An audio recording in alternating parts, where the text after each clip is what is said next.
बात करी थी हमने बेटा रिफ्रैक्टिव इंडेक्स के बारे में बात करी थी क्या? तो क्या बोला था मैंने आपको, refractive index of medium 1 with respect to 2 क्या होगी बेटा? Velocity of light in medium 2 upon velocity of light in medium. Yes sir. यही होगी ना। अगर refractive index of medium 1 with respect to 2 निकाल रहे हो तो velocity of light in medium 2 upon velocity of light in medium 1। तो इस तरह से ही हम और भी कुछ चीजें डिफाइन करते थे, जैसे मान लो रिफ्रैक्टिव इंडेक्स ऑफ मीडियम 1 निकालना है मुझे, तो अगर मान लो सिर्फ ये लिखा है मेरे पास कि रिफ्रैक्टिव इंडेक्स ऑफ मीडियम 1 निकालना है, तो ये होता क्या है बेटा? Velocity of light in air upon velocity of light in medium 1, यही होगा ना? Yes sir.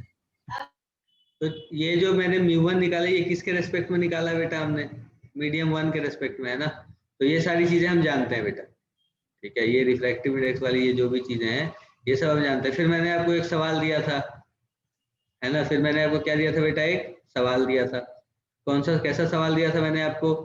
कि एक मीडियम का रिफ्रैक्टिव इंडेक्स दे दिया, दूसरे का दे दिया, और फिर बोला एक के रेस्पेक्ट में दूसरे का रिफ्रैक्टिव इंडेक्स बताओ। यही दिया था ना बेटा मैंने?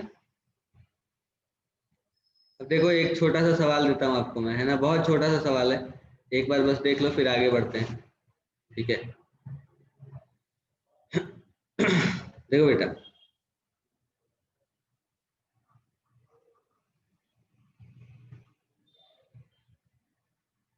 लाइट की वेलोसिटी जो है एयर में, एयर नहीं, इस बार कोई और मीडियम रख लेते हैं ना। Velocity of light in glass is कितना होता है बताओ? पता है क्या आपने को? 2 इंटू 10⁸ मीटर पर सेकेंड, है ना? Velocity of light in glass is अपने को दे रखा है कितना बेटा? 2 इंटू 10⁸ मीटर पर सेकेंड। अच्छा, और हमसे पूछ क्या रहा है ये? लाइट में लाइट की वेलोसिटी दे दी अपने को किसमें? ग्लास में 2 इंटू 10⁸ मीटर पर सेकेंड। और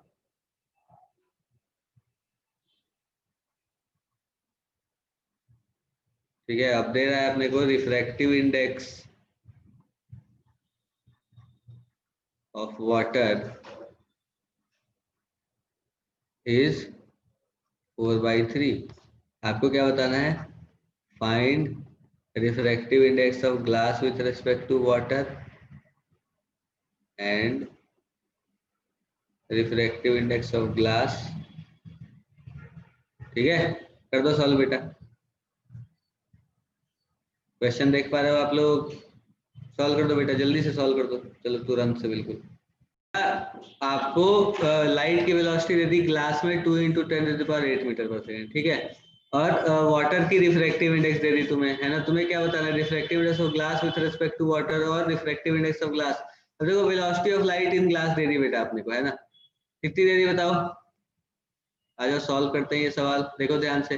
velocity of light in glass अपने को दे दी कितनी? 2 इंटू 10⁸ मीटर पर सेकेंड, है ना? अब रिफ्रैक्टिव इंडेक्स ऑफ ग्लास निकालना है अपने को। रिफ्रैक्टिव इंडेक्स ऑफ ग्लास क्या लिखोगे बेटा? Velocity of light in air upon velocity of light in glass, यही लिखोगे क्या? Yes sir. तो ये क्या बनेगा बताओ? 3 इंटू 10⁸ 1.5 इंटू 1.5।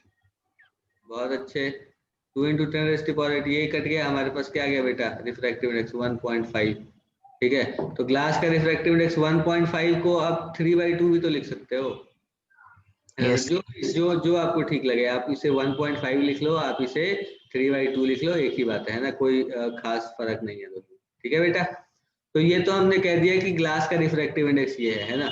अब दूसरा जो हम दूसरी जो हम बात कर रहे हैं वो किसकी बात कर रहे हैं? हमसे ग्लास का रिफ्रैक्टिव इंडेक्स हमने निकाल लिया, ठीक है। अब ये वाटर की बात कर रहा है, वाटर का रिफ्रैक्टिव इंडेक्स 4/3, हमें निकालना क्या है? Refractive index of glass with respect to water. तो क्या होगा बेटा ये?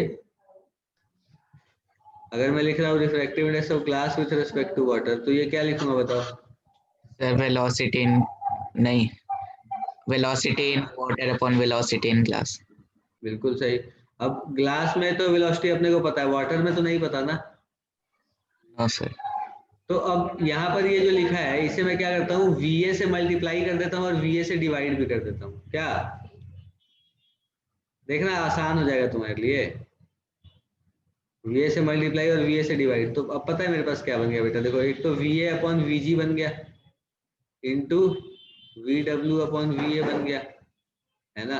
तो वी अपॉन वी जी क्या हो गया बेटा, रिफ्रैक्टिव इंडेक्स ऑफ ग्लास, और ये क्या हो गया 1 upon refractive index of water. तो refractive index of glass upon refractive index of water, refractive index of glass क्या है 3/2 और divided by refractive index of water, water का रिफ्रैक्टिव इंडेक्स क्या है बेटा 3/4, मतलब है तो 4/3, तो ये 1 अपॉन है तो ये 3/4 बन जाएगा हमारे पास, है ना। तो क्या बन गया बताओ, 9/8। बहुत शानदार, 9/8 आ गया रिफ्रैक्टिव इंडेक्स ऑफ ग्लास, बहुत बढ़िया। अब क्या बचा हमारे पास बताओ। सर ग्लास विथ वाटर है ना रिफ्रैक्टिव इंडेक्स नीचे। हाँ sorry, refractive index of glass with respect to water, बिल्कुल बिल्कुल बेटा, बिल्कुल सही। और क्या निकालना था अपने को, वेलोसिटी ऑफ लाइट वाटर में भी निकालनी थी क्या, ये भी तो निकाल ही सकते हैं हम, बिल्कुल 1 मिनट का भी काम नहीं है हमारा। देखो रिफ्रैक्टिव इंडेक्स ऑफ वाटर क्या है बेटा, velocity of light in air upon velocity of light in water, और ये अपने को दे कितना रखा है 4/3, 4/3 4/3 is equal to 3 × 10⁸ by velocity of light in water. तो velocity of light in water क्या बन गई बेटा, ये 4 नीचे 3 ऊपर, मतलब 9/8 9 × 10⁸, है ना। क्या बन गया ये 9/4 2.25, 2.25 बिल्कुल सही, मीटर पर सेकंड। बिल्कुल। सबको बात समझ आई है, जिस किसी को अगर लिखना वगैरह है तो बेटा लिख लो, नोट अगर करना है तो कर लो, वरना फिर आगे बढ़ते हैं। बताओ क्या नाम है, आनंद बेटा, तुम्हें समझ आया। Yes sir. आनंद, ओके। बाकी लोग बेटा एक बार हैंड रेज करके बताओ किसको किसको समझ आ गया, जल्दी से। देख पा रहे हो आप लोग, ये इंसिडेंट रे है, यस ठीक है सर। बिल्कुल सही। ये इंसिडेंट रे है, और देखो बेटा ये जो डॉटेड है ना, ये बस इंसिडेंट रे को एक्सटेंड किया हमने, ठीक है। इमर्जेंट। हाँ इमरजेंट रे तो ये वाली है, देखो ये इंसिडेंट रे, ये रिफ्रैक्टेड रे, ये रिफ्रैक्टेड रे, और फिर ये इमरजेंट रे, ठीक है। हमें दे रखा है कि एक मतलब यहाँ पर 60 डिग्री पर इंक्लाइंड है ये, मतलब जो एंगल ऑफ इंसिडेंट है वो 60 डिग्री है, ठीक है। और ये इंसिडेंट रे जो है ये सीधी जा रही है। पता है बेटा हमसे पूछा जाता है कि ये वाली जो लेंथ है, ये वाली, ये विड्थ निकालनी होती है अपने को, कि इंसिडेंट रे जो होता है ना, ये इंसिडेंट रे और इमरजेंट रे। तो बेटा देखो इंसिडेंट रे और इमरजेंट रे पैरेलल तो है, इंसिडेंट रे और इमरजेंट रे ये पैरेलल तो है ना बेटा। देखो इस रे को हम इमरजेंट रे कहते हैं, है ना, पता होना चाहिए अपने को। क्या कहते हैं बेटा इसे हम, इमरजेंट रे, और ये इंसिडेंट रे। तो इंसिडेंट रे और इमरजेंट रे के बीच की जो दूरी होती है ना, उसे हम पता है क्या कहते हैं, लेटरल डिस्प्लेसमेंट। लेटरल शिफ्ट कहते हैं बेटा, हाँ लेटरल शिफ्ट। बिल्कुल, इसे हम कहते हैं लेटरल शिफ्ट। ये सब बताया है मैंने क्लास में आपको शायद, है ना। तो इसे लेटरल शिफ्ट कहते हैं बेटा, ये वाली जो लेंथ होती है ना, इसे हम लेटरल शिफ्ट कहते हैं। अब सोचो कि ये जो हमारा वो है, क्या नाम है, ये जो ग्लास स्लैब है, इसका रिफ्रैक्टिव इंडेक्स है √3, ठीक है। और ये जो लेंथ है इसकी, ये वाली, मतलब जो थिकनेस है इस ग्लास स्लैब की, वो अपने को पता है कितनी दे रखी है, मान लो 20 सेंटीमीटर दे रखी है, ठीक है। ये जो थिकनेस है ये अपने को कितनी दे रखी है बेटा, 20 सेंटीमीटर। आपको ये लेटरल शिफ्ट निकालनी है। चलो ये एक बहुत ही अच्छा सवाल है, ठीक है, बहुत ही अच्छा, बहुत ही शानदार सवाल मैं तो कहूंगा।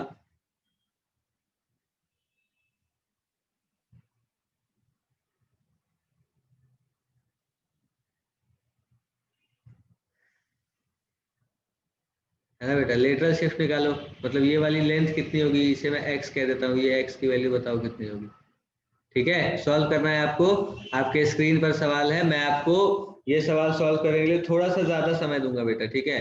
कितना टाइम दूं बताओ, और सबको करना है ना। क्लास में ऐसे तो हम 3 मिनट रखते हैं ना बेटा, तो इस सवाल को सॉल्व करने का समय रखते हैं 5 मिनट, ठीक है। 6 मिनट ले लो तुम, चलो, है ना, 6 मिनट ले लो और सॉल्व करो इसे, चलो।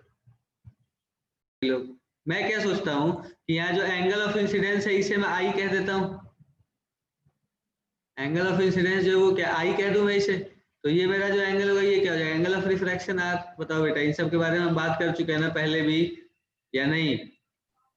Yes sir. ठीक है, तो एंगल ऑफ इंसिडेंस को मैं आई मान रहा हूँ, फिर बाद में वैल्यूज पुट कर देंगे, है ना बेटा। एंगल ऑफ इंसिडेंस को आई मान रहा हूँ, इस एंगल को आर मान रहा हूँ, ये एंगल आर थोड़ी होगा यार, वो सर साइड वाला ये होगा। होगा नॉर्मल और हाँ रिफ्लेक्टेड नीचे रे। वाला होगा बेटा, बिल्कुल। ये एंगल होगा एंगल आर। नॉर्मल और रिफ्रैक्टेड रे के बीच वाला जो एंगल होता है वही तो होता है आर, तो ये आर हो गया।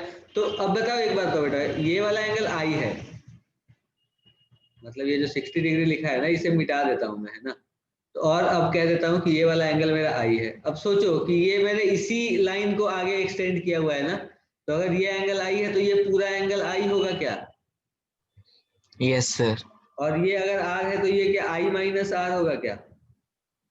Yes sir. ये बात सबको समझ आ रही है? Yes yes sir.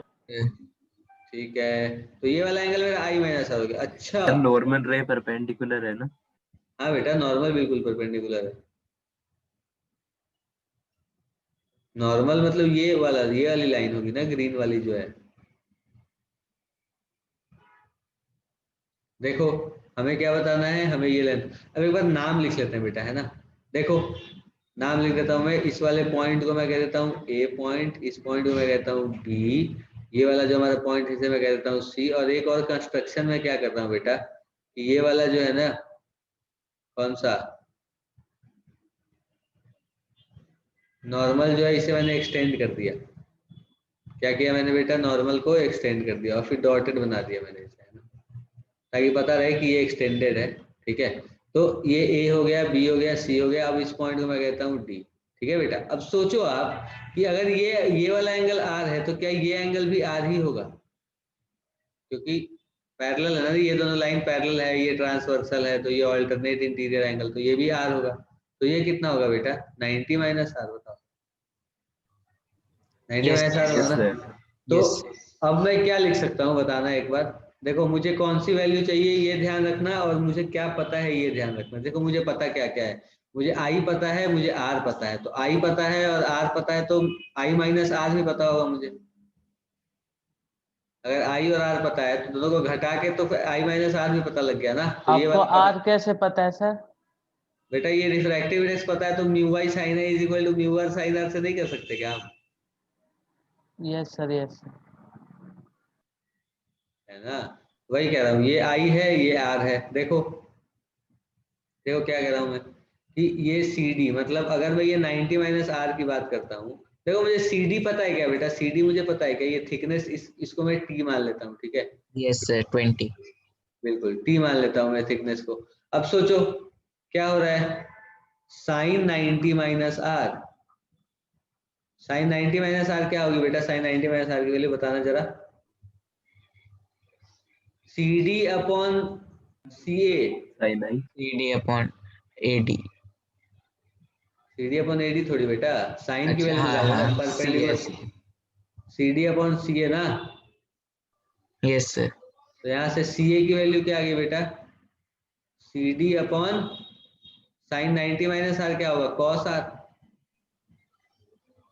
बोलो, ये यस सब पता है ना बेटा अपने को, sine 90 minus theta cos theta होता है, ये सारी बातें तो हम जानते हैं ना, बेसिक मैथमेटिक्स है ये सब। Yes sir. तो AC की वैल्यू हमारे पास आ गई C D upon cos r. C D की वैल्यू है कितनी, टी है ना। तो सी ए की वैल्यू क्या लिखूंगा बताओ, टी अपॉन कॉस आर। ठीक है बेटा, तुम बोल नहीं रहे यार, फिर क्या हो गया बताओ, समझ यस आ रहा है नहीं यस। आ रहा, क्या हो रहा है, क्या दिक्कत आ रही है बताओ क्यों। सी ए बताना है सर एक बार। बेटा ये जो CA ये है ना सी ए, ये ए पॉइंट है ना, ये वाला, ये वाला पॉइंट हमारा ए है बेटा, ये बी है, ये सी है और ये डी है। सर तो आपने अगर ग्लास स्लैब इससे पहले पढ़ाया था? बेटा मैंने नॉर्मल रिफ्रैक्शन तो पढ़ाया ही है ना तुम्हें, ये रिफ्रैक्शन ही है बस, बाकी मैथमेटिक्स है और कुछ भी नहीं है। Okay sir. ओके, और मान लो अगर मैंने नहीं भी पढ़ाया हो तो अभी भी तो पढ़ा ही रहा हूँ। बोलो, अगर मैंने पहले नहीं भी पढ़ाया होगा बेटा, मान लो थोड़ी देर के लिए, वैसे मैंने पढ़ाया है, तुम नोट्स चेक करना एक बार। ठीक है, तुम्हें मिल जाएगा वो तो, चलो ठीक है। और अगर मैंने नहीं भी पढ़ाया होगा ना बेटा, तो फिर भी ये नॉर्मल, हम mu I sine is equal to mu are sine r, Snell's law जानते हैं या नहीं जानते, पहले ये बताओ चलो। जानते हैं सर। Mu I sine I is equal to mu are sine r जानते हैं हम ट्रिगोनोमेट्रिक रेशियो के बारे में जानते हैं, साइन थीटा कॉस थीटा और टेन थीटा के बारे में, या नहीं जानते बताना? जानते हैं। सभी लोग जानते हैं? ये 6 सर ट्रिगोनोमेट्रिक उल्टा लिख दिया आपने। क्या कह रहे हो? उल्टा नहीं बेटा, बस ऐसे ही कॉट इसके ऑपोजिट में लिखना चाहिए था, ये कह रहे हो ना? ऐसे बस 6 ट्रिगोनोमेट्रिक Yes, sir. रेशियो के बारे में बात कर रहा हूँ। हाँ ठीक है, कोई बात नहीं। ये कॉट tan का उल्टा होता है और cos का ये रेसिप्रोकल सेक होता है, ये सब तो हम जानते हैं, नॉर्मल सी बात है ये सब। तो देखो हमें ये वाली वैल्यू निकालनी थी ना x, तो मैं AB को क्या x मान लूं बेटा अपनी तरफ से? Yes sir. मान सकता हूँ ना अब AB को x। अब AB को मैंने x मान लिया। अब आप सोचो कि मैंने CA की वैल्यू निकाल ली t upon cos r। CA की वैल्यू मैंने t अपॉन cos r निकाल ली। अब आप देखो CA की वैल्यू हमने निकाल ली, फिर इसके बाद हमें किसकी वैल्यू चाहिए बेटा? क्या हमें x की वैल्यू चाहिए? तो अब इस वाले एंगल को ले, अब इस वाले राइट एंगल ट्राइंगल को ले, ट्राइंगल ABC को, बोलो। यस सर ले लो। ले लेते हैं। ट्राइंगल ABC में देखते हैं क्या हो रहा है, देखना ध्यान से। ट्राइंगल ABC की अगर मैं बात करता हूँ बेटा, तो देखो ये I माइनस आर है ना, तो साइन I माइनस आर क्या होगा बताना एक बार, क्या लगता है तुम्हें? यहाँ लिखता हूँ, साइन I माइनस आर की वैल्यू कितनी होगी बेटा? बताओ बताओ, साइन I माइनस आर की वैल्यू कितनी होगी बेटा? AB अपॉन AC, हाँ सर। और AB की वैल्यू x है। Yes sir. Yes, देखो sir. मैं क्या लिख रहा हूँ, ध्यान से देखना बेटा। मैंने लिखा sine of I minus r is equal to AB upon AC लिखा मैंने, है ना? अब इसे और मैं क्या लिख सकता हूँ? मैं लिख सकता हूँ sine of I minus r is equal to AB की वैल्यू कितनी बेटा? x, और ये हमारा क्या है? AC, है ना? AC और CA एक ही है क्या? Yes sir. AC और CA सेम है ना बेटा? तो अब क्या करूं मैं, x की वैल्यू निकाल लूं क्या? x की वैल्यू क्या लिखूंगा बताना? AC sine I minus r, और AC की वैल्यू कितनी है? T upon cos r into sine I minus r. Yes क्या सर। बन गई x की वैल्यू बताओ? सर T तो 20 है। बिल्कुल, T sine I minus r divided by cos r, है ना? ये वैल्यू बन गई हमारे पास। अब सोचो, ये तो बेटा फॉर्मूला, देखो ये मैंने आपको इसलिए बताया क्योंकि ये एक तरह का डेरिवेशन भी है, ठीक है? ये डेरिवेशन हो गया लैटरल शिफ्ट का, ठीक है? कि लैटरल शिफ्ट का जो डेरिवेशन है वो ऐसे। तो हमारे पास ये एक फॉर्मूला आ गया, x इज इक्वल टू क्या चीज, क्या आ गया बेटा? x is equal to t sine I minus r upon cos r. और सर बिल्कुल, ये हमारे पास एक फॉर्मूला आ गया, बहुत शानदार। अब वैल्यू कैलकुलेट करते हैं ना, अब कैलकुलेट करते हैं एक बार। यहाँ सोचो कि I की वैल्यू अपने को कितनी दे रखी है बेटा? 60 डिग्री। I की वैल्यू 60 दे रखी है, और क्या यस दे सर। रखा है अपने को? म्यू की वैल्यू दे रखी है रूट। तो क्या लिखूंगा बताओ? Mu I sine I is equal to mu are sine r. तो म्यू आई कितना है? 1। साइन आई कितना? साइन 60 की वैल्यू कितनी होती है बेटा? √3/2 is equal to mu r कितना है? √3 इंटू साइन आर। अब ये √3 और √3 निपट गया, यहाँ से साइन आर की वैल्यू कितनी आ गई बेटा? 1/2। तो मतलब क्या मैं लिख सकता हूँ कि आर की वैल्यू 30 डिग्री है। Yes sir. बहुत शानदार। अब मेरे पास आई की वैल्यू भी आ गई, आर की वैल्यू भी आ गई, और टी की वैल्यू तो पता ही है अपने को 20 सेंटीमीटर। तो अब यहाँ पुट कर लेते हैं यार, क्या कहते हो? Yes sir. कर लेते हैं put. x is equal to क्या आएगा बेटा? t है कितना? 20 सेंटीमीटर, तो 20 upon 100 t sine I minus r का मतलब कितना हो गया बेटा? Sine 60, sorry sine 30। Sine I minus r ना, तो I Yes, है sir. 60 और ये 30, तो साइन 30 हो जाएगा ये, और डिवाइडेड बाई क्या चीज? Cos R. कॉस आर का मतलब कितना बेटा? कॉस 30। सर T20/100 कैसे हो गया? ये सेंटीमीटर को मीटर में कन्वर्ट किया है बेटा मीटर में हो मैंने। गया। अच्छा सर ठीक है ठीक। हाँ इसलिए, या फिर तुम चाहो तो तुम इसे सेंटीमीटर में लिख लो, कोई दिक्कत नहीं है। तुम्हारे पास फिर x की वैल्यू भी जो है ना वो भी सेंटीमीटर में आ जाएगी, और क्या ही फर्क पड़ेगा, है ना? है ना बेटा। तो अब क्या बनेगा बताओ, 20 इंटू साइन 30 की वैल्यू कितनी होती है 1/2, और ये कितना होता है √3/2। तो 2 और 2 यहाँ से निपट गया, क्या है, क्या ये वैल्यू हमारे पास 20/√3। ठीक है, ये हमारे पास आ गई किसकी वैल्यू बेटा, लैटरल शिफ्ट की। किसी को उतारना है, किसी को छापना है, किसी को कुछ पूछना है तो बताओ। देखो बेटा, ये एक इंटरफेस है जहां ऊपर एयर है और नीचे क्या है, वाटर। ठीक है, ऐसा समझ लो आप। ठीक है, और आपने एक चीज, जैसे मान लो कि मैं कह रहा हूं कि ये मेरा ऑब्जेक्ट है, ठीक, यहाँ इस ऑब्जेक्ट से लाइट रेज जा रही है, देखो,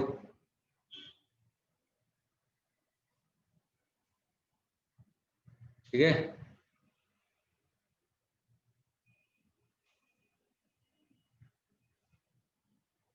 ये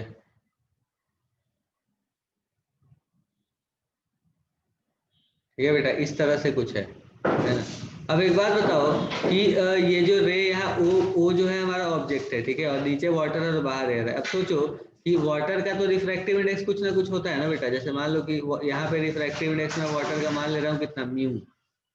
ठीक है बेटा, म्यू रिफ्रैक्टिव इंडेक्स मान रहा हूँ वाटर का। अब देखो ओ से लाइट जा रही है ना, तो ये इंसिडेंट रे है और ये रिफ्रैक्टेड रे। लेकिन बेटा जो ऑब्जर्वर यहाँ पर बैठा होगा, अब आप सोचो, एक चीज मैं आपको बताता हूँ। जैसे अगर मैं कह रहा हूँ कि कोई ऑब्जर्वर यहाँ पर बैठा है, तो उसे ये जो लाइट रेज आ रही है ये कहाँ से आती हुई दिखेंगी बेटा, कहाँ से आती हुई दिखेगी ये लाइट रेज? सर ओ के थोड़ा ऊपर से, ओके, थोड़ा ऊपर से, मतलब अगर मैं इसे जहाँ ऐसे पे स्ट्रेट, स्ट्रेट मीट हो रही होगी। Yes sir. मतलब लगेगा कि यहाँ से आ रही है लाइट। Yes sir. तो अगर इस पॉइंट को मैं ओ डैश कह दूं, ठीक है, तो आपको बताना क्या है, पता है? आपको बताना है लेंथ ऑफ ओ डैश। समझ रहे हो मेरी बात? क्या बताना है बेटा आपको? लेंथ ऑफ ओ डैश बताना है। ठीक है, बता पाओगे या नहीं? क्या क्या गिवन है सर?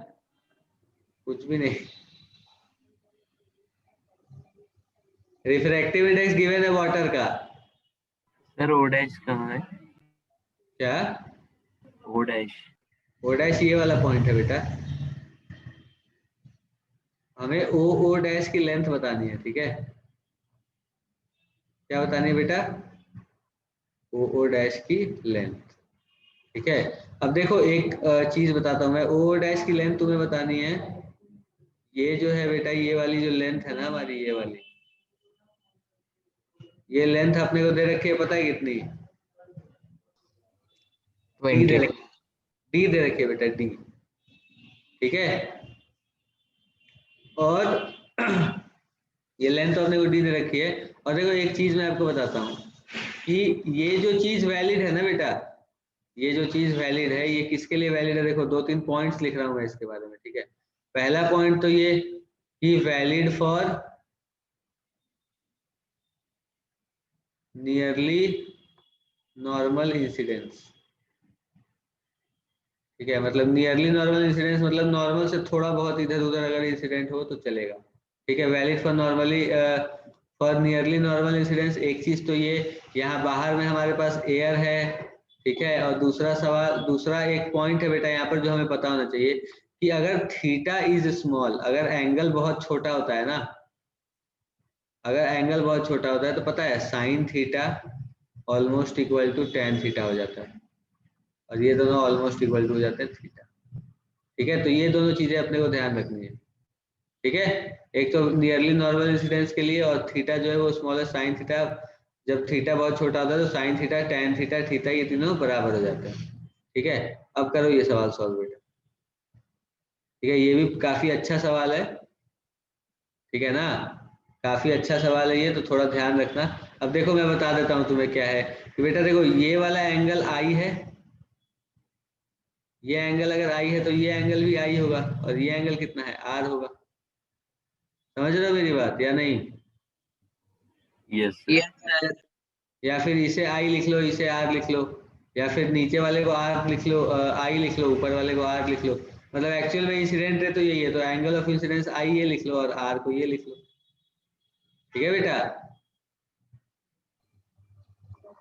Okay sir. ओके बेटा, तो ये वाला एंगल थोड़ी होगा कुछ, बराबर कौन सा एंगल होगा बताना बेटा, ये सर, वाला सर ये और ब्लू ये वाली और ये लाइन पूरा, और व्हाइट वाली लाइन के बीच ब्लू का। और व्हाइट के बीच में, ब्लू और व्हाइट ये के आर बीच हो में। जाएगा। हाँ बिल्कुल, ये पूरा एंगल। तो तुम्हें ये सॉल्व करके बताना है मुझे कि ये वाली जो लेंथ है ये कितनी होगी, ओ डैश जो लेंथ है वो कितनी होगी। ये वाली लेंथ हमने वो डी दे रखी है, ठीक है। कर दो बेटा, जल्दी से सॉल्व कर दो, बताओ मुझे आंसर, ठीक है। इस सवाल को सॉल्व करने के लिए मैं आपको दे रहा हूँ कितना समय दूं बताओ, 10 मिनट देता हूँ, ठीक है। या मुझे लग रहा है 10 मिनट ज्यादा हो जाएंगे, 5 से 7 मिनट रखो बेटा, ठीक है। इस सवाल को सॉल्व करने के लिए 7 मिनट रखो और सॉल्व करो, ठीक है। सॉल्व करो, हो जाए तो मुझे बताना फिर, ठीक है। सर चलो किसी चीज का मेजर नहीं दे रखा। बेटा, ये डी दे तो रखा है, ओ की लेंथ यहाँ से डी तो दे रखी है, स्मॉल डी। नहीं सर, इसकी वैल्यू नहीं दे रखी। सर हमें इसमें वेरिएबल्स में ही निकालनी है ओ डैश की वैल्यू। हाँ, हमें दो चीजें दे रखी है, एक डी दे रखा है, एक म्यू दे रखा है, और कुछ भी नहीं दे रखा, तो डी और म्यू के टर्म्स में निकालनी है। कर दो, सॉल्व कर दो, जल्दी से सॉल्व कर दो बेटा।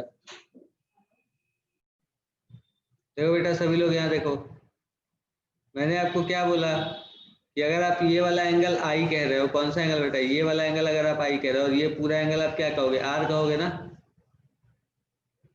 ठीक है। ये आर है तो ये पूरा आर होगा, बिल्कुल। और ये आई है तो ये भी आई, तो ये वाला एंगल अगर आई है बेटा तो ये एंगल भी आई होगा ना, क्योंकि ये दोनों लाइन तो पैरेलल है, क्योंकि ये परपेंडिकुलर है एओ लाइन जो है ना। तो ये लाइन एओ भी परपेंडिकुलर है, और ये वाली जो लाइन है व्हाइट वाली, ये तो नॉर्मली है, तो ये परपेंडिकुलर होगी ही, तो ये दोनों पैरेलल हो गई। तो अगर ये एंगल आई है तो ये एंगल भी आई होगा, है ना। अब मैं नाम देता हूँ, ए है, ओ है, ये ओ डैश है, और इस पॉइंट को मैं कहता हूँ कि ये बी है, ठीक है बेटा। तो देखो एंगल ए ओ बी जो है, एंगल ए ओ बी जो है वो किसके बराबर है, आई के बराबर है ना। और कौन सा एंगल है बेटा, angle A O dash B, angle A O dash B जो है वो किसके बराबर है बेटा, आर के बराबर है। बहुत शानदार।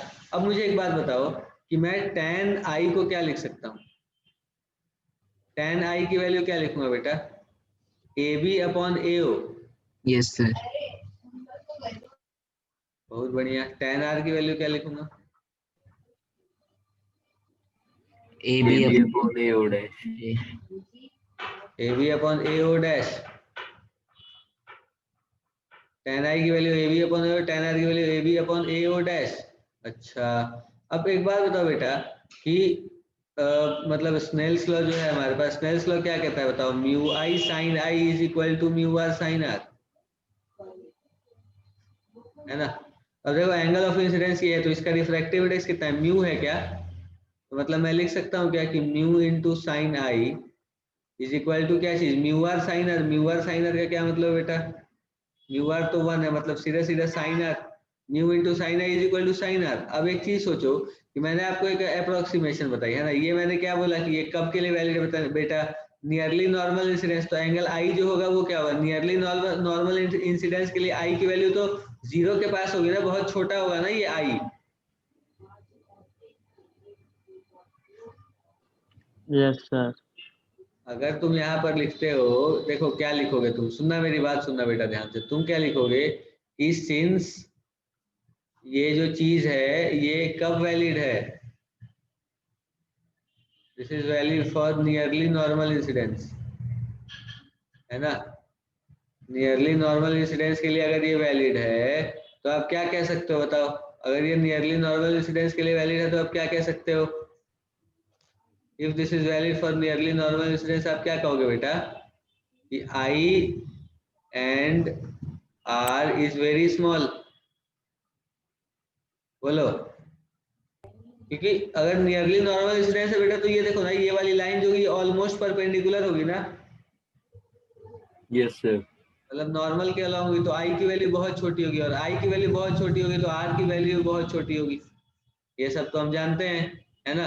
तो आई और आर जो है वो बहुत स्मॉल होगा, तो मतलब आप लिख सकते हो क्या कि sine I is almost equal to tan i is almost equal to i, और आप ये भी लिख सकते हो sine r is almost equal to ten r, है ना बेटा, और ये ऑलमोस्ट इक्वल टू आर। ठीक है, तो देखो यहाँ क्या लिखा है, mu into sine I is equal to sine R. ठीक है, तो मतलब मैं क्या करता हूँ, मैं इसे पता है ऐसे लिख लेता हूँ बेटा, देखना ध्यान से, मैं इसे लिख लेता हूँ म्यू इंटू साइन आई के जगह पे टेन आई लिख लूँ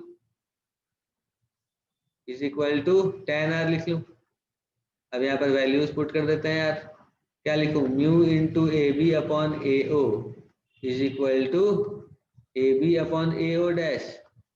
ठीक है, अब मुझे एक बात हो, मुझे पता कौन सी वैल्यू ऐसी जो मैं जानता हूँ, जो मुझे पता है वैल्यू, बताओ बेटा कौन सी वैल्यू है जो मुझे पता है यहाँ पे, ओ ए।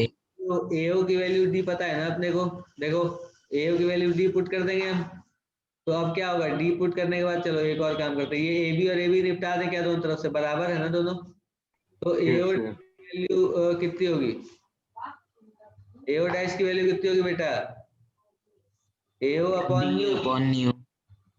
एओ अपॉन म्यू मतलब क्या, एओ डैश की वैल्यू हो गई हमारे पास डी बाई म्यू, क्या है बोलो, एओ की वैल्यू डी दे रखी है ना अपने को, देखो एओ की वैल्यू डी दे रखी है, तो ये वैल्यू हमारे पास कितनी होगी, A O dash D upon mu. अब हमें वैल्यू कौन सी निकालनी थी, ओ डैश निकालनी थी क्या, तो ओ डैश का मतलब क्या होगा बेटा, ओ ए माइनस ओ डैश ए। बहुत शानदार, एओ माइनस एओ डैश, तो कितना हो जाएगा ये, D minus D by mu is equal to D into one minus one by mu. ये ठीक है बेटा, समझ आई बात ये या नहीं आई बताओ, आ गई सर। आ गई ना बात आ समझ गई में? सर। तो ये जो चीज लिखे है ना बेटा D into one minus one by mu, इसे पता है हम एक नया नाम देते हैं, पता है क्या, इसे हम कहते हैं एपरेंट शिफ्ट। क्या कहते हैं बेटा इसे, एपरेंट शिफ्ट, ये इसकी वैल्यू होती है D into one minus one by. ठीक है, समझ आ रही है बात बेटा अपने को या नहीं आ रही बताओ, ये शिफ्ट समझ आया आपको, ये एपरेंट शिफ्ट इसे क्यों कहते हैं बेटा, क्योंकि रियलिटी में ऑब्जेक्ट शिफ्ट नहीं होता, हमें बस दिखता है कि लाइट जो है वो वहां, हमें बस ऐसा महसूस होता है कि लाइट जो है वो इस पॉइंट से आ रही है। देखो ये इतनी सारी बातें बताने का सिग्निफिकेंस क्या है, जैसे आप स्विमिंग पूल, अगर आपने कभी देखा होगा बेटा, तो स्विमिंग पूल आप देखते हो तो जो स्विमिंग पूल का बेस होता है वो थोड़ा ऊपर उठा हुआ लगता है अपने को, है ना, ये बिल्कुल मतलब रियल एस्पेक्ट्स हैं इसके, है ना, मतलब रियलिटी में ये चीज अपने को दिखती है इसीलिए हम ये पढ़ते हैं, है ना। तो जैसे बहुत बार ये भी होता है कि जो चाशनी में जो वो रखे होते हैं बेटा स्पंज, वो बड़े दिखते हैं अपने को तो हम सोचते हैं कि ये तो बड़ा स्पंज है, ये ले लेते हैं, फिर घर पहुंचते हैं, फिर निकालते थे यार ये तो छोटा निकल गया, नुकसान हो जाता है हमारा, है ना, इन चीजों की वजह से कई बार। लेकिन अगर हमें पता रहे तो फिर नुकसान नहीं होगा ना बेटा हमारा, समझ रहे हो आप, जैसे अगर चाशनी में अपने को दिख रही है कि वो स्पंज रखा है, चाशनी के अंदर स्पंज रखा है और वो स्पंज अपने को बड़ा बड़ा दिख रहा है, तो हम क्या सोचेंगे कि अरे ये तो स्पंज बड़ा है, 5 रुपए में दे रहा है सिर्फ, हम ले आते हैं घर पे, है ना, फिर घर आने के बाद हमें दिखता है अरे यार ये तो छोटा निकल गया, है ना, 2 रुपए वाला निकल गया।